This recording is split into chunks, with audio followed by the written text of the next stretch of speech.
makibahagi sa aming balitaan. I-like lamang ang aming Facebook page o di kaya i-follow nyo kami sa aming YouTube channel.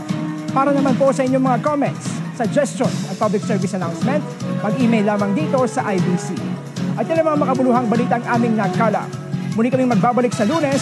Maraming salamat, Pilipinas. Ako po si Brian Castillo at ito ang IBC Tutok 13. Kaibigan ng bayan, kaibigan ng katotohanan.